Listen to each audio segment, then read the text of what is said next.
6 মাসের সময় অনেকেই বাচ্চার মুখে ব্যথার অনুষ্ঠান করতে চান বা অন্নপ্রাশন করে থাকেন। সেই ক্ষেত্রে অনেকে জিজ্ঞেস করেন, আপু এই সময় কি বাচ্চাকে পায়েস খাওয়ানো যাবে কিনা, বাচ্চাকে কিভাবে পায়েস রান্না করে দিব, কি কি উপকরণ দেওয়া যাবে, কি কি দেওয়া যাবে না, এরকম অনেকে প্রশ্ন করে থাকেন। তাদের প্রশ্নের উত্তর দেওয়ার জন্য আজকের এই ভিডিওটি তৈরি করা। পায়েসটা তৈরি করেছিলাম রাফসানের জন্য, ভাবলাম আপনাদের সাথে শেয়ার করে আপনাদের প্রশ্নের উত্তরগুলো দেওয়া হয়ে যাবে। 2 বছরের আগে বাচ্চার খাবারে দুধ চিনি দেওয়া যায় না, তাই এইভাবে রান্না করলে অবশ্যই বাচ্চাকে খাওয়াতে পারেন, কোনো ধরনের সমস্যা হবে না।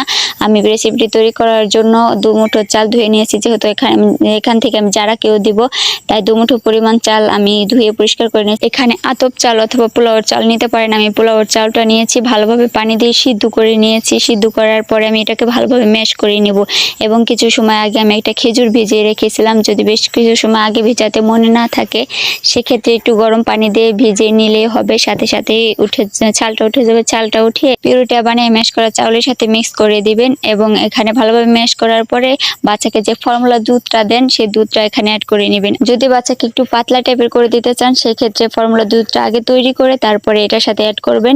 যেহেতু রাফসানকে আমি একটু চামচ দিয়ে একটু ঘন করে খাওয়ানোর চেষ্টা করছি, তাই আমি এখানে একটু ঘন ঘন টাইপের করেছি। দেখতেই পারছেন কিরকম হয়েছে, অনেক বেশি পাতলাও না, অনেক ঘনও না। এবং আলহামদুলিল্লাহ যা রাফসান খুবই পছন্দ করেছে খাবারটি এবং খাবারটি শেষও করতে পেরেছে। এভাবে দিলে বাচ্চার কোনো ধরনের সমস্যা হবে না, দুধ চিনির প্রয়োজন পড়বে না। খেজুর এবং ফর্মুলা দুধ দেওয়ার কারণে এটা মিষ্টি হবে এবং আলাদা একটা স্বাদ আসবে, যার জন্য বাচ্চা খুব মজা করে খাবে, কোনো ধরনের কোনো সমস্যাও হবে না।